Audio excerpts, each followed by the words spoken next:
Hi friends, எல்லாருக்கும் வணக்கம். So இந்த வீடியோவில் நம்ம என்ன பார்க்க போகிறோம் அப்படின்னா 11th ஸ்டாண்டர்டில் இருக்கக்கூடிய இந்தியாவின் மேம்பாடு அனுபவம். ஓகேங்களா?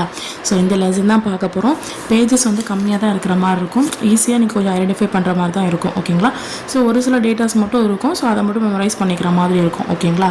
ஸோ ஸ்டார்ட் பண்ணிடலாம். ஃபஸ்ட்டு வந்து பார்த்தீங்க அப்படின்னா 1947. ஓகேங்களா? ஸோ 1947 அந்த டைமில் பார்த்தீங்க அப்படின்னா, அதாவது சுதந்திரம் அடையக்கூடிய அந்த டைமில், ஓகேங்களா?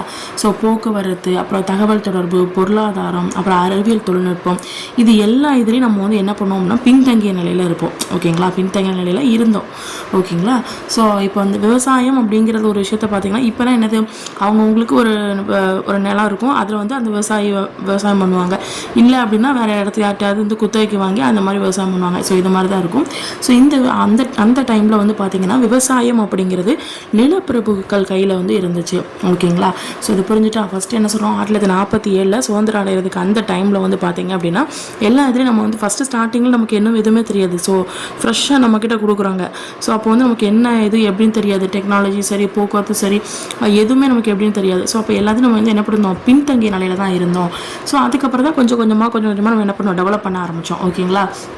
1991. ஓகேங்களா? ஸோ 1991 இந்த நம்பர் மறக்காதீங்க, அடிக்கடி வரும். ஓகேங்களா?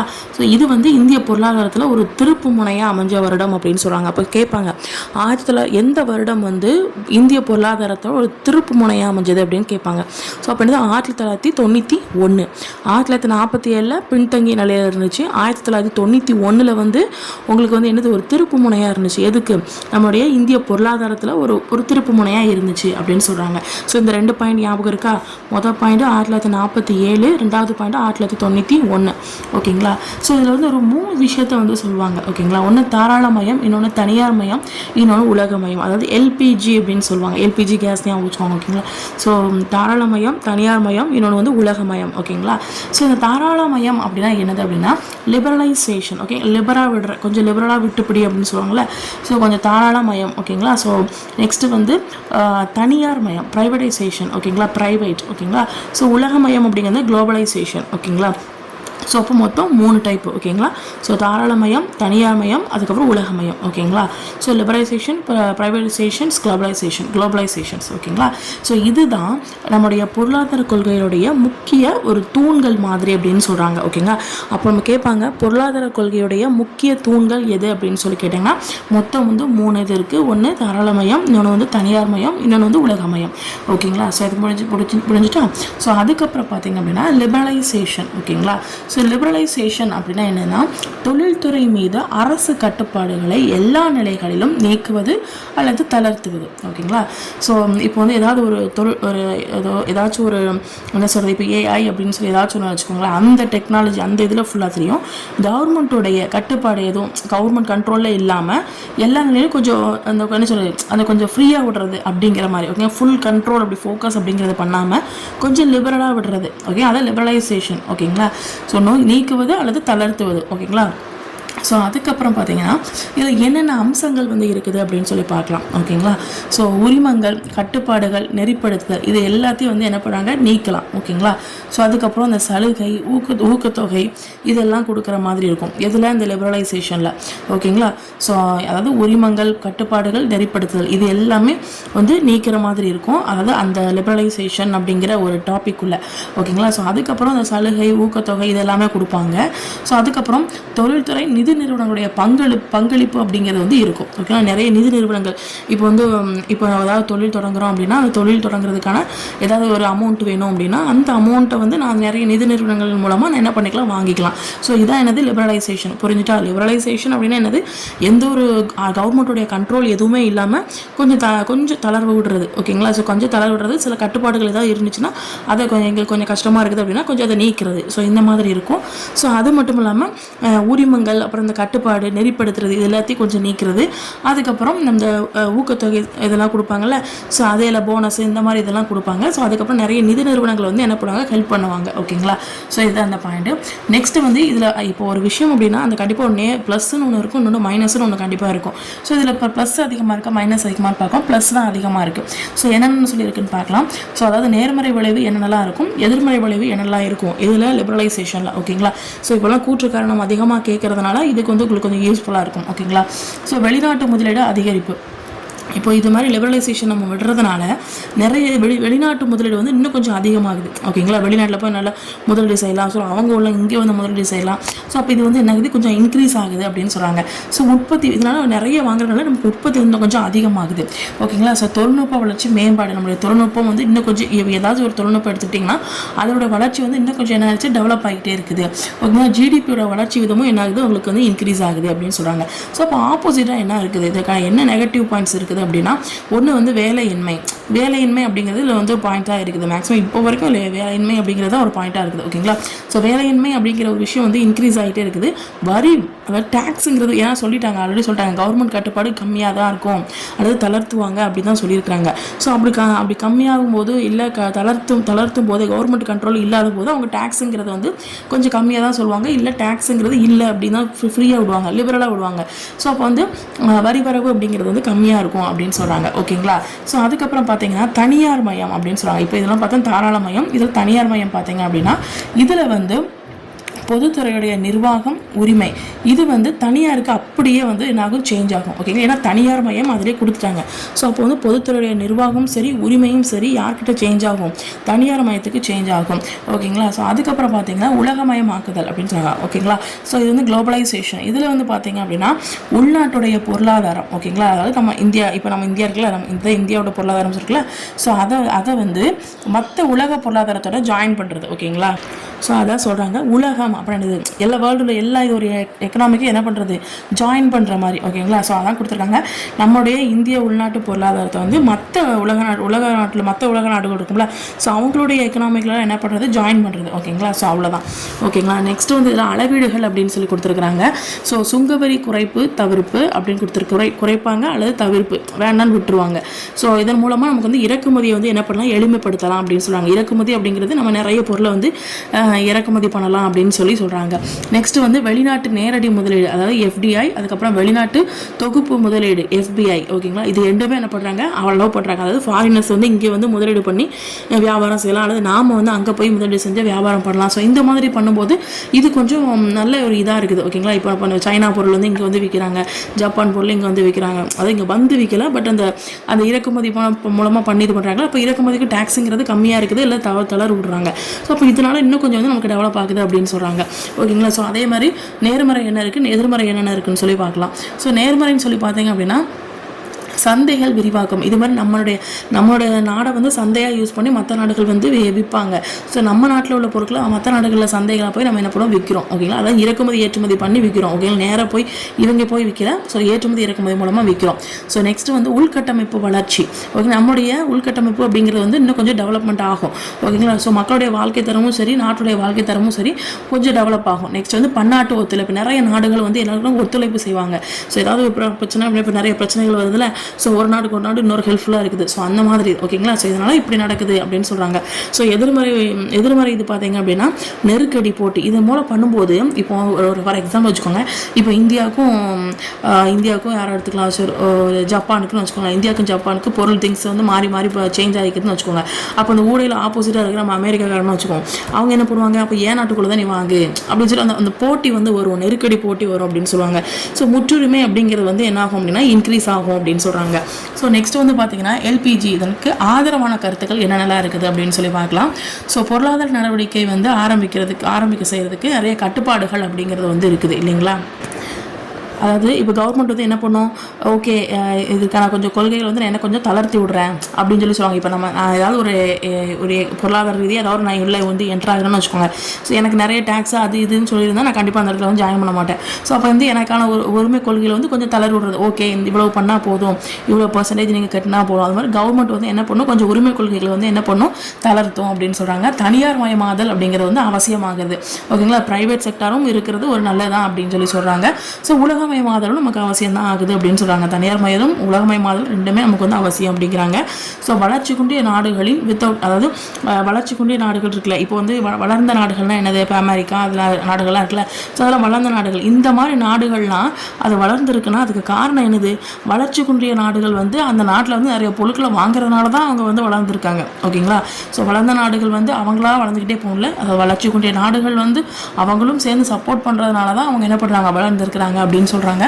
ஸோ நெக்ஸ்ட் வந்து பார்த்தீங்கன்னா எல்பிஜி. இதில் எல்பிஜிக்கு எதிரான கருத்துக்கள் என்னென்னலாம் இருக்குன்னு சொல்லி பார்க்கலாம். ஸோ வெளிநாட்டு பெரிய நிறுவனங்களை எதிர்க்க இயலாத உள்நாட்டு நிறுவனம். இதில் வந்து அதாவது இப்போ வந்து ஒரு பெரிய இதுனா வந்து அமெரிக்கா தான் எடுப்போம், வேறு என்னத்தை எடுக்க போகிறோம். ஸோ அமெரிக்கா அப்படிங்கிற மாதிரி எடுத்துக்கிட்டோம்னா அங்கே இருக்கக்கூடிய பெரிய நிறுவனங்களாக இருக்குது. அதே மாதிரி வளர்ச்சி குண்டிய நாடுகள்லேயும் ஒரு சில நிறுவனங்கள் இருக்குது.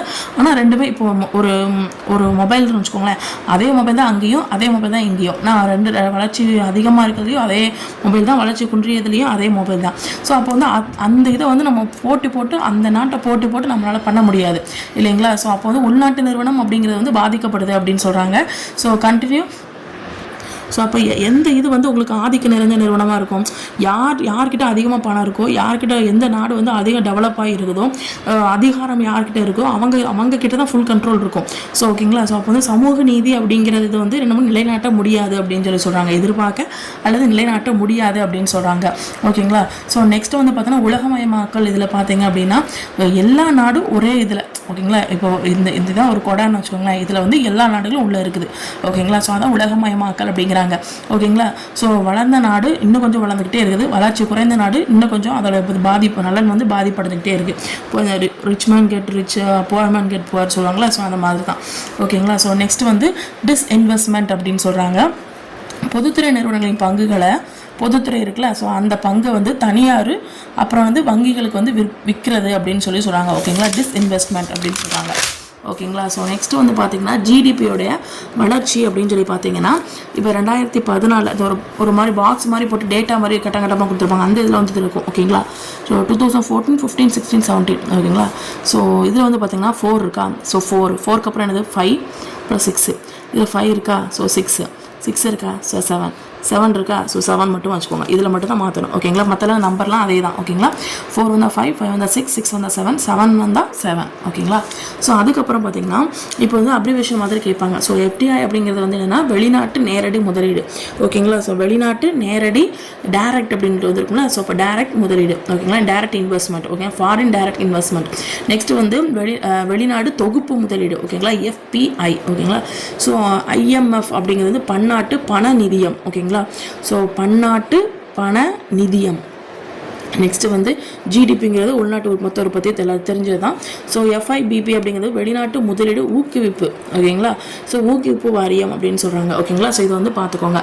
எஃப்டிஐ அப்படிங்கிறது வந்து வெளிநாட்டு நேரடி முதலீடு, இது வந்து தொகுப்பு முதலீடு, இது வந்து பண நிதியம், பன்னாட்டு பண நிதியம், இது உள்நாட்டு உற்பத்தி, மொத்த உள்நாட்டு உற்பத்தி. எஃப்ஐபிபிங் அப்படிங்கிறது ஊக்குவிப்பு அப்படின்னு வரும். ஓகேங்களா. பிஏ ஊக்குவிங்க அப்படின்னு வச்சுக்கோங்க.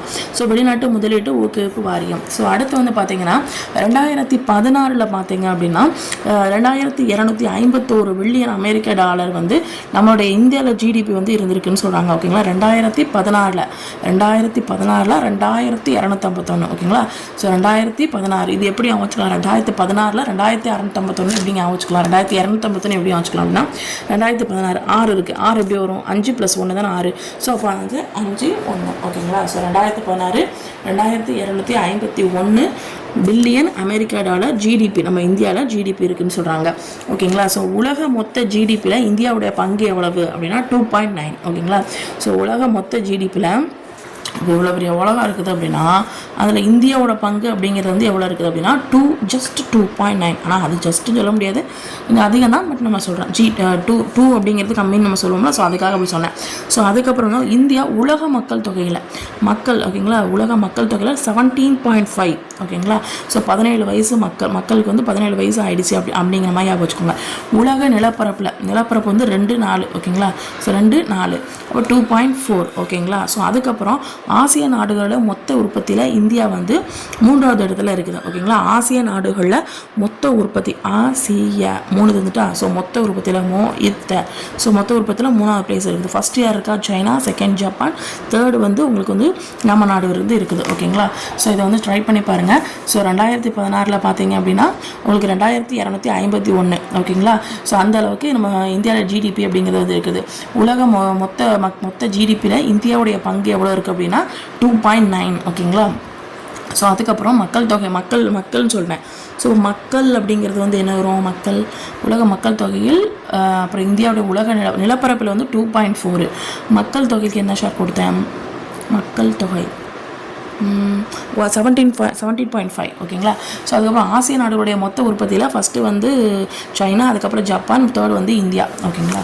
ஸோ 2016 உலக பொருளாதார நிலையில் பார்த்தீங்கன்னா இந்தியா வந்து 7th பிளேஸ் வந்து இருக்குதுன்னு சொல்கிறாங்க ஓகேங்களா. பொருளாதார நிலையில் பார்த்தீங்கன்னா இந்தியா எத்தனாவது பிளேஸ் இருக்குது? 7th பிளேஸ் வந்து இருக்குது ஓகேங்களா. ஸோ பொருளாதார நிலையில் இந்தியா எத்தனாவது பிளேஸில் இருக்குது? 7th பிளேஸ் ஓகேங்களா. 7th பிளேஸில் வந்து இருக்குது. ஸோ அதுக்கப்புறம் பார்த்தீங்கன்னா இந்த 2016 மொத்த ஏஷியாவில் அந்த ஆசியா இதில் வந்து ஜிடிபி இந்தியா வந்து 8.50 2016 இது ஜென்ரலாக சொல்லியிருப்பாங்க நினைக்கிறேன். ஸோ மொத்த ஏஷியாவில் ஜிடிபி வந்து இந்தியாவில் எவ்வளோ இருக்குன்னா 8.50 ஓகேங்களா. ஸோ அதுக்கப்புறம் புதிய தொழில் கொள்கை வந்து நிறைய ஆரம்பித்தாங்க இல்லைங்களா.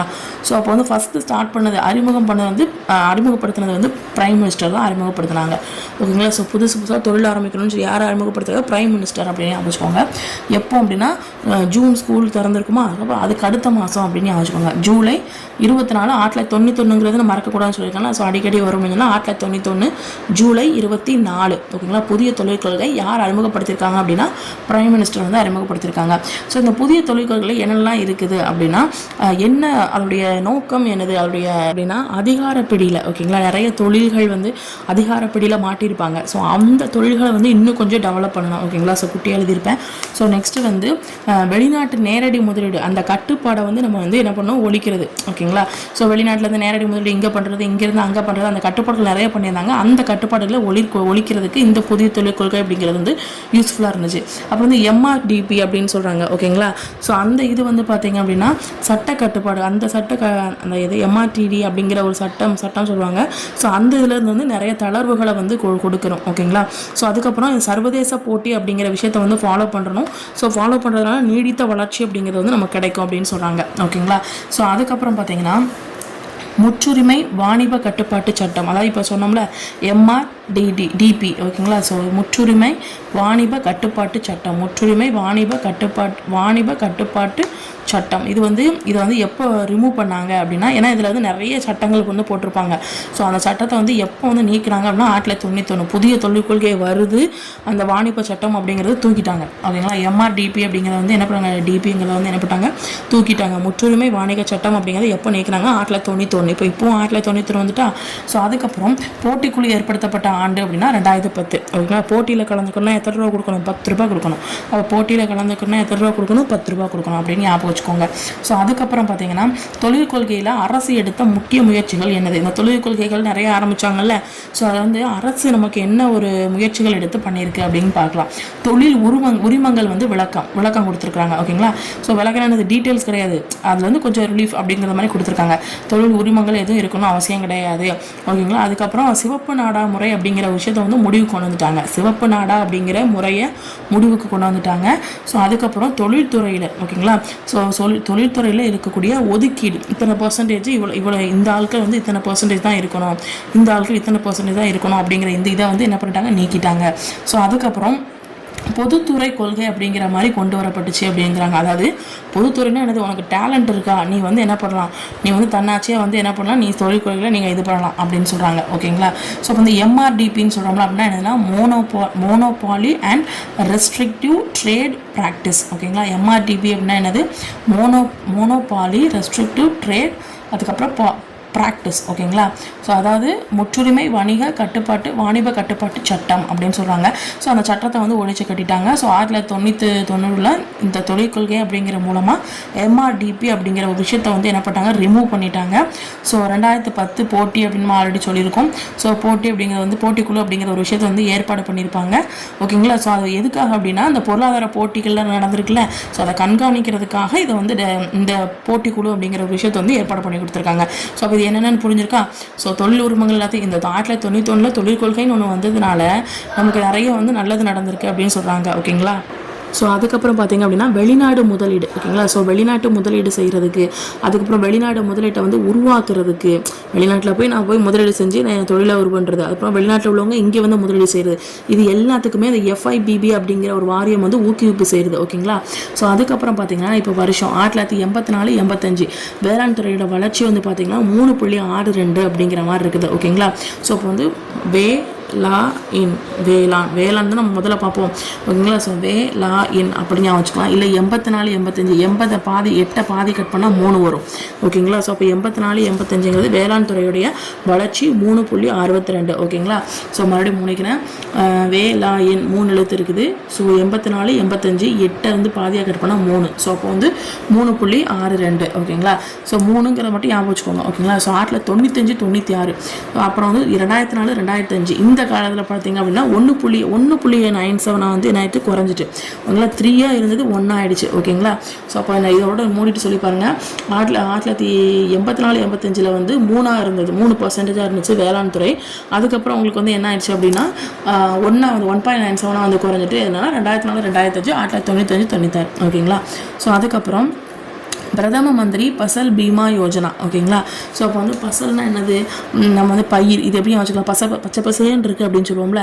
ஸோ அப்போ பசல் அப்படின்னு வச்சுக்கோங்க, பயிர். ஓகேங்களா. பசல் எது பச்சை பசேன்னு இருக்கும், பயிர் தான். அப்போ பயிர் காப்பீட்டு திட்டம். ஓகேங்களா. ஸோ எப்போ ஸ்டார்ட் பண்ணாங்க அப்படின்னா February 14 எல்லாருக்கும் தெரியும். ஸோ அப்போ February 14 ஆரம்பிச்சு அதுலேருந்து ஒரு 4 நாள் கழிச்சு அப்போ February 18. ஓகேங்களா.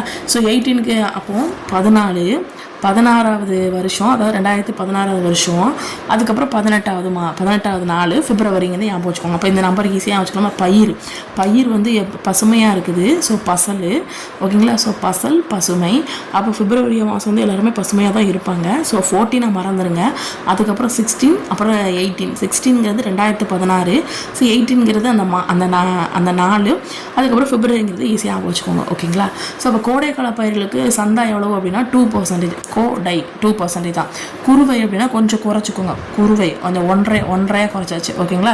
ஸோ தோட்டப்பயிர் பணம்னா வந்துட்டு நீ வச்சுக்கோங்க. அப்போ தோட்டம் அப்படின்னா எவ்வளோ பெருசாக இருக்கும். ஸோ அது வந்து அதிகமாக இருக்குது, 5%. ஓகேங்களா. ஸோ அதுக்கப்புறம் பார்த்தீங்கன்னா காய்கறி உற்பத்தி. ஸோ காய்கறி உற்பத்தியில் 2வது பெரிய உற்பத்தியாளர் அப்படின்னா நம்ம இந்தியா தான். ஓகேங்களா. ஸோ அதுக்கப்புறம் குளிர்பதன கிடங்கு ஆணை 1964 அப்படிங்கிறது வந்து சொல்கிறாங்க. ஸோ இது வந்து அத்தியாவசிய பொருள் சட்டத்துப்படி ஏற்படுத்தப்பட்டுச்சு. ஓகேங்களா. குளிர்பதன இப்போ வந்து எப்படியும் வச்சுக்கோ, 6 நாள் இப்போ வெயில் ஆரம்பிச்சிட்டா. ஸோ 6 நாள் கூட, அதான் 6 நாள்லையும் வச்சுக்கோங்க. 6 நாள் கூட, அரை நாள் கூட நம்மளால் குளிர்பதன கிடங்குல, குளிர்பதனம் நீங்கள் ஃப்ரிட்ஜுன்னு வச்சுக்கோங்க. அதில் வந்து நம்மளால் இப்போ வந்து இருக்க முடியாது. ஏன்னா அந்தளவுக்கு வெயில் வருது அப்படின்னு வச்சுக்கோங்க. அத்தியாவசியமாக குளிர்பதன இது வந்து தேவைப்படுது. ஏன்னா வெயில் அந்தளவுக்கு இருக்குது. ஸோ அரை நாள் கூட அது இல்லாமல் இருக்க முடியாது அப்படின்னு வச்சுக்கோங்க. அரை நாள் கூட குளிர்பதனம் இல்லாமல் இருக்க முடியாது. ஏன்னா அது அத்தியாவசியம் அப்படிங்கிற மாதிரி வச்சுக்கோங்க. ஸோ அதுக்கப்புறம் இதில் வந்து இது வந்து எந்த வருஷம் அப்படின்னா 1955. ஓகேங்களா. அந்த குளிர்பதன கிடங்கு ஆணை சட்டம் வந்து 1964. அந்த சட்டம் அப்படின்னு சொல்லி பார்த்தீங்கன்னா 1955. ஓகேங்களா. ஸோ அந்த குளிர்பதன கிடங்கு ஆணைங்கிறது வந்து குளிர்பதனம் ஃப்ரிட்ஜ் இல்லாமல் ஃப்ரிட்ஜுன்னு வச்சுக்கோங்க. ஸோ அரை நாள் கூட இருக்க முடியாது. ஸோ 5 அப்படின்னு வச்சுக்கோங்க. 5 அத்தியாவசிய பொருளுக்காக வாங்கி வைக்கணும் அப்படின்னு வச்சுக்கோங்க. ஓகேங்களா. ஸோ அதுக்கப்புறம் நெக்ஸ்ட் வந்து அந்த உழவர் கடன் அட்டைன்னு சொல்லி இப்போ வராங்க. ஸோ அதில் அதாவது கிசான் கிரெடிட் கார்டு அப்படின்னு சொல்லுவாங்க. கேசிசின்னு என்னது கிசான் கிரெடிட் கார்டு. ஸோ இதில் வந்து பார்த்தீங்கன்னா எந்த வருஷத்தின் படி இந்தியாவில் மைய வங்கியும் சரி நபார்டு வங்கி இவங்க 2 பேரோட இதால் நம்ம என்ன பண்ணாங்க ஸ்டார்ட் பண்ணாங்க. ஓகேங்களா. ஸோ அப்போ விவசாயிக்கு வந்து கரெக்ட் டைமில் வந்து அமௌண்ட் கொடுக்குறது. ஓகேங்களா. கடன் கொடுக்குறது. ஸோ இதில் வந்து கூட்டுறவில் போய் நீங்கள் கடன் கேட்டால் கொடுக்க மாட்டாங்க. அந்த உழவு கடன் அட்டையும் அல்லது கிசான் கிரெடிட் கார்டு வச்சு நீங்கள் வந்து கூட்டுறவில் போய் கடன் கேட்டிங்கன்னா கொடுக்க மாட்டாங்க. ஸோ வந்து மண்டல கிராம வங்கி அல்லது பொதுத்துறை வங்கியில் போய் நீங்கள் வந்து கேட்கலாம் அப்படின்னு சொல்கிறாங்க. ஸோ வந்து 1998. ஓகேங்களா. ஸோ 9-8 போய் தான் நம்ம என்ன பண்ணணும், கட்டண அட்டை போய் வாங்க. 8 அட்டை கட்டு அட்டை அப்படியே வச்சுக்கலாம். கிரெடிட்டு 8 அந்த 8 அப்படிங்கிற வர மாதிரி இருக்கா. ஸோ அப்போ 8 அப்படிங்க வச்சுக்கலாம். ஸோ அதுக்குள்ள ஃபுல் ஃபார்ம்ஸ் வந்து கொடுத்துருக்குறாங்க. ICAR, Indian council of agriculture research. Indian council agriculture research. Indian council agriculture research. ஓகேங்களா. ஒரு 3 தடவை சொல்லி பார்த்தீங்கன்னா அடுத்து ஞாபகம் வந்துடும். Indian council agriculture research. ஓகேங்களா. ஸோ அதுக்கப்புறம் APMC, agriculture produce market committee. Agriculture produce market committee. Agriculture produce market committee. அதுக்கப்புறம் SEZ, இது வந்து special economic zone. EPS, export processing zone. ஓகேங்களா. ப்ராசஸிங் இது எக்ஸ்பர்ட். அதுக்கப்புறம் நபார்டு அப்படின்னு சொல்கிறாங்கல்ல, நபார்டு வங்கி அப்படின்னு சொல்கிறாங்கல்ல. ஸோ அப்போ எந்தெந்த வங்கி வந்து இது ஆரம்பிச்சது, இந்திய மைய வங்கியும் நபார்டு வங்கியும் சேர்த்தா ஸ்டார்ட் பண்ணாங்க. எதை அப்படின்னா இந்த கடன் அட்டை, அதுக்கப்புறம் கிரெடிட், அந்த என்னது கிசான் கிரெடிட் கார்டு KCC. நபார்டுனா என்னதுன்னா national bank of agriculture rural development. National bank of agriculture and rural development. ஓகேங்களா. ஸோ அதுக்கப்புறம் 2012-13 இந்த காலகட்டத்தில் பார்த்தீங்க அப்படின்னா மொத்த விற்பனை விலையில் வந்து வேளாண்மையில் அறுவடைக்கு பிறகு ஒரு வருஷத்துக்கான இழப்பீடு வந்து ICAR அப்படிங்கிறது இந்த Indian council of agriculture research வந்து என்ன பண்ணுறது கணிச்சிருக்கு. ஓகேங்களா. ஸோ அறுவடைக்கு பின்னால் ஒரு வருஷத்துக்கான இழப்பீடு எவ்வளவு அப்படிங்கிறத நிர்ணயிச்சிருக்கு. ஓகேங்களா.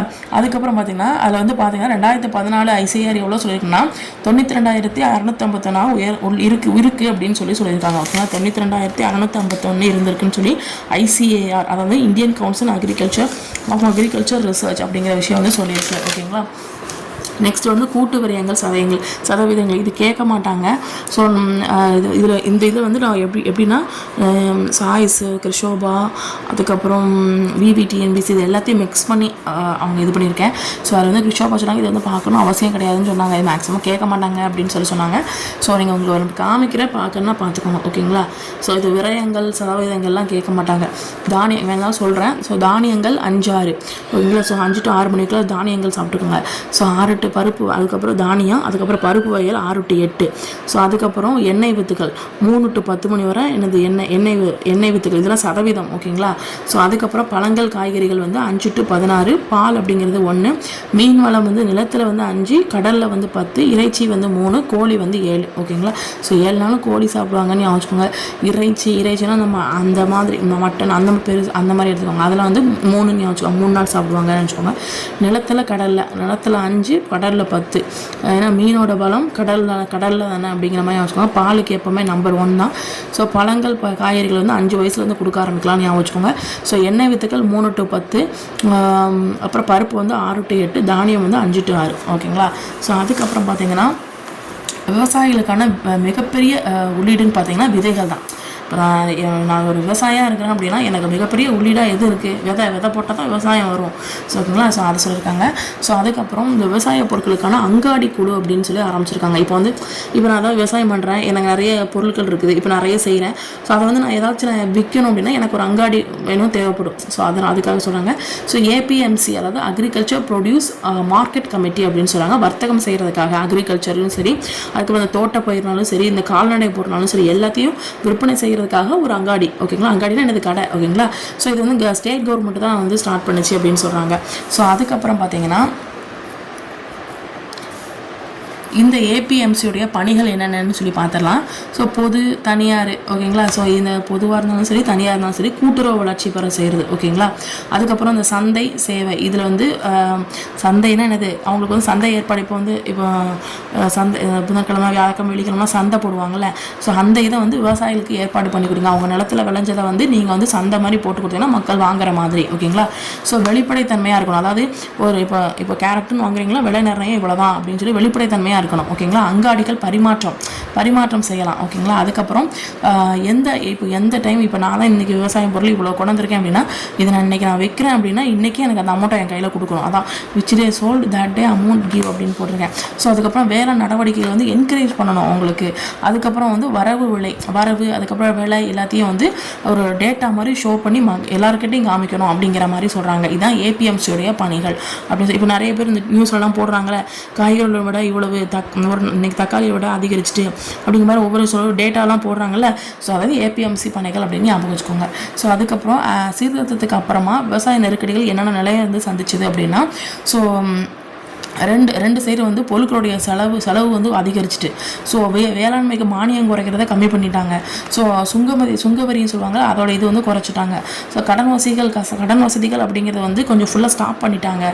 இதனால் வந்து சீர்திருத்தம் அடைஞ்சதுக்கப்புறம் விவசாயத்தில் நிறைய நெருக்கடிகள் வந்து ஏற்பட்டுச்சு அப்படிங்கிறாங்க. ஸோ 2003 பார்த்தீங்கன்னா மாநில அரசு நிறுவனம் வந்து என்ன பண்ணிட்டாங்க, க்ளோஸ் பண்ணிட்டாங்க. ஸோ ஓகேங்களா, ஸோ அதை வந்து என்ன பண்ணாங்க, க்ளோஸ் பண்ணிட்டாங்க. 2001 வந்து 1500க்கும் மேற்பட்ட ஓகேங்களா இறக்குமதி கட்டுப்பாடு வந்து ரிமூவ் பண்ணிட்டாங்க. இனிமேல் கட்டுப்பாடு கிடையாதுப்பா, இறக்குமதியில் அந்த கட்டுப்பாடு கிடையாதுப்பான்னு சொல்லி கிட்டத்தட்ட 1500 கட்டுப்பாடுகளை வந்து வேணாம்னு சொல்லி நீக்கிட்டாங்க. ஸோ 1992 ஏப்ரல் 1 தெரியுங்களா, ஏப்ரல் ஃபுல் சொல்லுவாங்களே. ஸோ அதில் வந்து வர்த்தக கொள்கை வந்து உருவாச்சு. ஸோ தடை செய்யப்பட்ட பட்டியலில் வந்து 71 பொருட்கள் மட்டும் தான் இருந்துச்சு அப்படின்னு சொல்கிறாங்க. 71 பொருட்கள் வந்து இருந்துச்சு அப்படின்னு சொல்கிறாங்க. ஓகேங்களா, ஸோ அதுக்கப்புறம் பார்த்தீங்கன்னா 2003 மாநில அரசு 2001 அது வந்து இறக்குமதி கட்டுப்பாடுகள் வந்து 1500க்கு மேலே இருந்துச்சு. 500 ஓகேங்களா. ஸோ 1500க்கு மேலே கட்டுப்பாடுகள் வந்து தளர்வு பண்ணிட்டாங்க இறக்குமதியில். ஸோ அதுக்கப்புறம் 1992 ஏப்ரல் 1 ஸோ வர்த்தக கொள்கை அப்படிங்கிறது வந்து ஃபார்ம் ஆச்சு. ஸோ தடை செய்யப்பட்ட பட்டியல் பார்த்தீங்கன்னா 71 பொருட்கள் மட்டும் அப்படின்னு சொல்கிறாங்க. ஸோ அதுக்கப்புறம் ராஜா செல்லையா குழு அப்படின்னு சொல்கிறாங்க. ஸோ அந்த அறிக்கையில் என்ன பரிந்துரை பண்ணுறாங்க அப்படின்னா, இறக்குமதி தீர்வை வந்து குறைங்கப்பா, 50% குறைங்க அப்படின்னு சொல்கிறாங்க. அப்போ ராஜா வந்து 50%, ஓகேங்களா, ராஜா 50%, ராஜா வந்து பாதி குறைக்கிறாரு. ஓகேங்களா, 1991-92 இந்த நிதி அறிக்கைப்படி பார்த்தீங்க அப்படின்னா இறக்குமதி வரி வந்து 300லேருந்து 150 குறைஞ்சிருக்கு. ஓகேங்களா, 91 ஞாபகம் வச்சு சொல்லியிருக்கேன்னா, ஸோ இது வந்து 300லேருந்து 150 குறைஞ்சிருக்கு. ஓகேங்களா, ஸோ நிதி அறிக்கை. நெக்ஸ்ட் வந்து புதிய வெளிநாட்டு வாணிப கொள்கை அப்படிங்கிறது ஒன்று இது பண்ணாங்க. ஸோ அது வந்து எப்போம்னா 2015-2020 எந்த வருஷம் அப்படின்னா 2015 ஏப்ரல் ஃபுல் ஞாபகம் வச்சுக்கோங்க. புதுசாக வெளிநாட்டு வாணிபம் ஃபாரினில் போய் வாணிபம் பண்ண போகிறேன்னு நினைக்கிறீங்க, அப்போ ஏப்ரல் ஃபுல் அப்படின்னு ஞாபகம் வச்சுக்கோங்க. ஸோ அதுக்கப்புறம் பார்த்தீங்கன்னா ஏற்றுமதி சூழலை மேம்படுத்துறது. அதாவது இந்த ஏற்றுமதி இறக்குமதி கொள்கைன்னு சொல்கிறாங்களா, அதோடைய முக்கிய நோக்கம் என்னது அப்படின்னா ஏற்றுமதி சூழலை மேம்படுத்துறது, உற்பத்தி அதிகரிப்பு திட்டம், அதுக்கப்புறம் இந்தியாவில் தயாரிக்கக்கூடிய திட்டம், மின்னணு இந்தியா திட்டம். இதுதான் இந்த ஏற்றுமதி இறக்குமதியுடைய முக்கிய நோக்கம் அப்படின்னு சொல்றாங்க. ஓகேங்களா, ஏற்றுமதி சூழலை மேம்படுத்தணும், உற்பத்தி அதிகரிப்பு திட்டம், ஸோ இந்தியாவில் தயாரிப்பு திட்டம், மின்னணு இந்தியா திட்டம். ஓகேங்களா, ஸோ அதுக்கப்புறம் பார்த்தீங்கன்னா இதில் இந்தியா தயாரிப்பு அப்படின்னு சொல்லி ஒரு கருத்து வந்து ஃபார்ம் ஆகுது. அது என்னது அப்படின்னா, எதுக்காக அப்படின்னா ஏற்றுமதி உதவிகளை வந்து 2.5% குறைக்கிறது. ஓகேங்களா, இந்திய பொருளை என்கரேஜ் பண்ணுறது, இதுதான் இந்த இந்திய தயாரிப்பு. ஓகே, நம்ம நாட்டில் தயாரித்ததை நம்ம என்ன பண்ணணும், இன்னும் கொஞ்சம் பண்ணுங்க அப்படின்னு சொல்லி என்கரேஜ் பண்ணணும். ஓகேங்களா, ஏற்றுமதி பண்ணுறது அந்த இதை வந்து நமக்கு ஹெல்ப் பண்ணணும் அப்படின்னு சொல்கிறாங்க. நெக்ஸ்ட் வந்து மின்னணு இந்தியான்னு சொல்லி பார்த்தீங்க அப்படின்னா இது வந்து வரித்தாக்கல், அதுக்கப்புறம் முத்திரைத்தாள், கட்டணம் செலுத்துதல். ஸோ இந்த ஆவணம் எல்லாத்தையும் நம்ம என்ன பண்ணணும் அப்படின்னா தயாரித்து நம்ம வந்து கொடுக்கணும் அப்படின்னு சொல்கிறாங்க. ஓகேங்களா, இது நம்ம பேப்பர்ஸ் இது மாதிரி பண்ணுவோம்ல, வரி உத்தரத்தாள் அப்படின்னு சொல்லுவாங்களா, ஸோ அந்த இதெல்லாம். ஸோ அதுக்கப்புறம் இப்போ வந்து உலக வர்த்தகம் பார்த்தீங்க அப்படின்னா 3% வந்து இப்போ வந்து பார்த்தீங்கன்னா 2020 வந்து பார்த்தீங்கன்னா 2 மடங்காக இருந்துச்சு. இப்போ வந்து உலக வர்த்தகம் வந்து 3% இருக்குது அப்படின்னு சொல்கிறாங்க. ஸோ அதுக்கப்புறம் அதாவது 2020 வந்து 2 மடங்காக வந்து இன்க்ரீஸ் ஆகிருக்குன்னு சொல்லி எதிர்பார்த்துருக்காங்க. 2 மடங்கு இன்க்ரீஸ் ஆகும் அப்படின்னு சொல்லியிருக்காங்க. நவ்வு அப்படிங்கிறது வந்து இப்போ உள்ளது கிடையாது, அந்த புக்கு இப்போ இது பண்ணியிருக்கும் போது சொல்லியிருப்பாங்க 2016 அந்த காலகட்டத்தில், அந்த டைமிங்கில். ஓகேங்களா, ஸோ அதுக்கப்புறம் 2005 பார்த்தீங்கன்னா சிறப்பு பொருளாதார மண்டலம் ஸ்பெஷல் ஜோன் இருக்குல்ல, ஸோ அது வந்து என்ன அறிவிச்சிருக்குன்னா 400 அப்படின்னு சொல்லி அறிவிச்சிருக்காங்க. ஸோ அதுக்கப்புறம் இந்திய அரசு வந்து எப்போ வந்து இந்த சிறப்பு பொருளாதார மண்டலம் அப்படிங்கிறத ஏற்பாடு பண்ணாங்க அப்படின்னா 2000ங்கிறது ஈஸியாக இருக்கும். ஸோ ஓகேங்களா, ஸோ அப்போ 2000 நோட்டு எப்போ போச்சோ அப்போ வந்து சிறப்பாக இருக்குது அப்படின்னு யோசிச்சுக்கோங்க, சிறப்பு பொருளாதாரம் அப்படின்னு யோசிச்சுக்கோங்க. நெக்ஸ்ட் வந்து ஏஷியாவில் வந்து ஃபஸ்ட்டு ஏற்றுமதி செயலாக்க மண்டலம் வந்து 1965 கான்ட்லாலேருந்து ஸ்டார்ட் பண்ணாங்க. இப்போ வந்து ஃபஸ்ட்டு ஏற்றுமதி பண்ணுறாங்க. எதை ஏற்றுமதி பண்ணுறாங்க, ஆரஞ்சு பழத்தை ஏற்றுமதி பண்ணுறாங்கன்னு வச்சுக்கோங்க. அப்போ காண்டாயிரும். ஸோ அப்போ காண்டாயிரும் ஆரஞ்சு பழம். ஓகேங்களா, ஸோ 1980 பார்த்தீங்கன்னா 80ல் 8 இருக்குது. ஸோ 7 EPZ அப்படிங்கிறத வந்து ஸ்டார்ட் பண்ணாங்க. எக்ஸ்போர்ட் ப்ராசஸிங் ஜோன் அப்படின்னு சொல்லுவாங்க, எக்ஸ்போர்ட் ப்ராசஸிங் ஜோன். ஓகேங்களா, ஓகேங்களா. ஸோ எந்தெந்த இடங்கள்லாம் ஆரம்பித்தாங்க அப்படின்னா பம்பாய், நொய்டா, சூரத், சென்னை, ஃபால்டா, விசாகப்பட்டினம். ஓகேங்களா. பம்பாய் சென்னை வந்து ஈஸியாக வச்சுப்பீங்க. சூரத், ஃபால்டா, நொய்டா, விசாகப்பட்டினம். ஓகேங்களா. ஒரு 3 தடவை ரிவிஷன் பண்ணும்போது அடுத்து படிக்கும்போது ஈஸியாக இருக்கும். பம்பாய், சென்னை, நொய்டா, ஃபால்டா, சூரத்து, விசாகப்பட்டினம். பம்பாய், சென்னை, சூரத்து, நொய்டா, ஃபால்டா, விசாகப்பட்டினம். ஸோ அதுக்கப்புறம் பார்த்தீங்கன்னா ஜிஎஸ்டி வந்து நடைமுறையில் பார்த்தீங்க என்னென்னு சொல்லி பார்க்கலாம். எப்போ வந்து நடைமுறைக்கு வந்துச்சுன்னா ஜூலை 1 எல்லாருக்குமே தெரியும். ஸோ 2017 வந்து நடைமுறைக்கு வந்துச்சு. இது வந்து ஒரு சில புக்கில் 1 முனை வரையும் போட்டிருக்காங்க. இப்போ வந்து பல முனை வரியாக ஆயிடுச்சு. ஓகேங்களா. ஸோ அதுக்கப்புறம் இது என்னெல்லாம் நீக்கம் பண்ணியிருக்காங்க அப்படின்னா உற்பத்தி மற்றும் பண்டங்கள் மீதான அடுக்கு வரி. ஓகேங்களா. ஸோ இதெல்லாமே என்ன பண்ணால் பாதக விளைவை வந்து நீக்கும் அப்படின்னு சொல்கிறாங்க. அது மட்டும் இல்லாமல் மத்திய மாநில அரசு விதிக்கு மறைமுக வாக்குக்கு மாற்றாக வந்து இருக்குது அப்படின்னு சொல்கிறாங்க. ஓகேங்களா. மறைமுக வாக்குக்கு மாற்றாக இருக்குது அப்படின்னு சொல்கிறாங்க. ஸோ அதுக்கப்புறம் பார்த்தீங்கன்னா பண்டங்கள் மற்றும் சேவைகள் மீதான வரி இதில் வந்து பார்த்தீங்கன்னா ஸோ பாராளுமன்றத்தில் எப்போ வந்து ஒப்புதல் அளிச்சு அப்படின்னா மார்ச் 29, 2017. ஓகேங்களா. ஸோ 2017 பண்டங்கள் மற்றும் சேவைகள் மீதான வரி மார்ச் 29, 2017. ஓகேங்களா. ஸோ மார்ச் 30, ஸோ 29, 2017 இது மட்டும் வச்சுக்கோங்க. ஸோ அதுக்கப்புறம் 30 வயசு ஆகிடுச்சுன்னா சேவைகள்னால் நீங்கள் சேலைகள்னு சொல்லுங்க. 30 வயசு ஆகிடுச்சுன்னா நம்ம சேலை கட்ட ஆரம்பிச்சிடும் அப்படின்னு வச்சுக்கோங்க. அது இந்த மார்ச் மாதம் வந்து பிள்ளைங்களுக்கு லீவ் விட்டுருமா. ஸோ அப்போ வந்து சேலை கட்டணும்னு வச்சுக்கோங்க. ஓகேங்களா. ஸோ பாராளுமன்றத்தில் ஒப்புதல். நெக்ஸ்ட் வந்து நரசிம்ம குழு பரிந்துரை வந்து பார்த்தீங்கன்னா நரசிம்மா வந்து என்ன சொல்லியிருக்கோம் அப்படின்னா நரசிம்மா எப்போவுமே ஒரே ஒரு சாமி தான். அப்போ 1991. ஓகேங்களா. ஸோ அப்போ வந்து சமாளிச்சிருப்பாங்க. இது நிதி தொடர்பானது. நரசிம்மட்ட போய் நிதி கேட்டால் கொடுப்பாரு. ஓகேங்களா. ஸோ நீர்மை விகிதம், ரொக்க இருப்பு, அந்த ரொக்கம்னு எனது அமௌண்ட் தானே. ஸோ நீர்மை விகிதம், ரொக்க இருப்பு விகிதம் இது எல்லாமே குறைக்கப்பட்டுச்சு. எப்போ அப்படின்னா 1991. ஒரே ஒரு சாமி. ஓகேங்களா. அந்த ஒரு சாமி நீரையும் ரொக்கத்தையும் என்ன பண்ணிட்டாங்க அப்படின்னா கொடுத்துட்டு அப்படின்னு வச்சுக்கோங்க. SLR CRR சொல்கிறாங்க.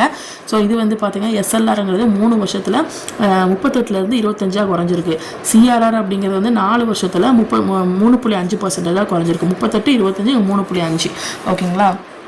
இதில் வந்து இந்த வாராக்கடன் அப்புறம் சொத்து மதிப்பை கணக்கிடுறதுக்காக புதுசாக ஒரு விதிமுறைனா நரசிம்மம் தான்.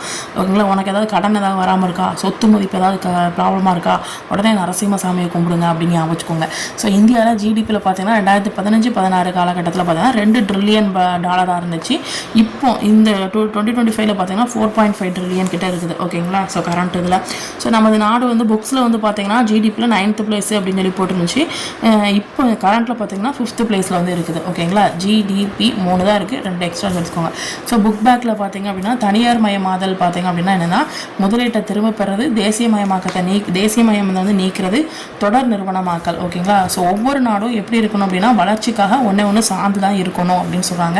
எல்பிஜிக்கு எதிரான வாதம் சொல்லி பார்த்தீங்க அப்படின்னா மக்கள் மண்டலங்களுக்கு இடையில் ஏற்றத்தாழ்வு. ஓகேங்களா. ஸோ இது எதிரானது அப்படின்னு சொல்கிறாங்க. FDIன்னா என்னது, வெளிநாட்டு நேரடி முதலீடுன்னு சொல்கிறாங்க. ஸோ வேர்ல்டு லெவலில் பார்த்தீங்கன்னா நம்மளுடைய இந்தியா வந்து மிகப்பெரிய உற்பத்தியில் எது இருக்குன்னா பழங்களில். ஸோ வெளிநாடு முதலீடு அப்படின்னு சொல்லி பார்த்தீங்கன்னா எதெல்லாம் இன்க்ளூட் ஆகிருக்கு அப்படின்னா FDI, FBI. ஓகேங்களா. ஸோ சிறப்பு பொருளாதார கொள்கைன்னு சொல்லி பார்த்தீங்கன்னா ஏப்ரல் 2000. ஓகேங்களா. ஸோ அதுக்கப்புறம் வேளாண் உற்பத்தியில் அங்காடி குழு அப்படிங்கிறது சட்டப்படியான குழு அப்படின்னு சொல்கிறாங்க. ஸோ பண்டங்கள் மற்றும் பணிகள் வந்து எப்போ அமலுக்கு வந்துச்சு, அதாவது GDP அப்படிங்கிறது எப்போ, GST அப்படிங்கிறது எப்போ அமலுக்கு வந்துச்சுன்னா ஜூலை 1, 2017. ஓகேங்களா. இது வந்து ஒரு பலமுனை வரி தான். ஸோ அடுக்கு விளைவுகள் அற்றது அப்படின்னு சொல்கிறாங்க. ஸோ புதிய வெளிநாட்டு வர்த்தக கொள்கை அப்படிங்கிறது வந்து வெளிநாட்டுக்கு புதுசாக போனோம்னா பாஞ்சு போகும். அப்போ 2015. ஓகேங்களா. ஸோ வெளிநாட்டு முதலீடு வர்த்தகம், அதுக்கப்புறம் வெளிநாடு முதலீடு, வெளிநாடு வர்த்தகம், வெளிநாடு தொழில்நுட்பம். ஓகேங்களா. ஸோ அந்த கொள்கை. நெக்ஸ்ட் வந்து நீதித்துறை சீர்திருத்தங்கள் பார்த்தீங்கன்னா காப்பீட்டுத்துறை, வங்கித்துறை இது ரெண்டுமே இன்க்ளூட் ஆகுது அப்படின்னு சொல்கிறாங்க. ஸோ ராஜ் கிருஷ்ணாவால் வளர்க்கப்பட்ட இந்த வளர்ச்சி விதம் அப்படின்னா என்னது அப்படின்னா குறைவான பொருளாதார வளர்ச்சி. இப்போ கிருஷ்ணா வந்து ராஜு கிருஷ்ணா 2 பேருமே வந்து கொஞ்சம் பொருளாதார வளர்ச்சியில் கொஞ்சம் கம்மியாக இருக்காங்கன்னு வச்சுக்கோங்க. ஸோ ஜிஎஸ்டியில் பார்த்தீங்கன்னா அதிகபட்ச வரி விதிப்பு பார்த்தீங்கன்னா ஜூலை 1, 2017 படி பார்த்தீங்கன்னா 28 தான் இருக்கிறதுலே அதிகம் அப்படின்னு சொல்கிறாங்க. ஸோ அதுக்கப்புறம் அதாவது இருக்கிறது என்னன்னா 0, 5, 12, 10, 28. ஓகேங்களா. அது 28 தான் அதிகம் அப்படின்றாங்க. ஸோ தொழில் உரிமை பொதுத்துறையிலேருந்து தனியார் துறைக்கு மாற்றுறது என்னதுன்னா தனியார் மயமாக்கல் அப்படின்னு சொல்கிறாங்க. ஓகேங்களா. ஸோ இதோட உங்களுக்கு வந்து இந்தியாவை மேம்பாட்டு அனுபவம் அப்படிங்கிறது வந்து ஃபினிஷ்ட் ஆகிட்டு. ஓகேங்களா. ஓகே, பாய்.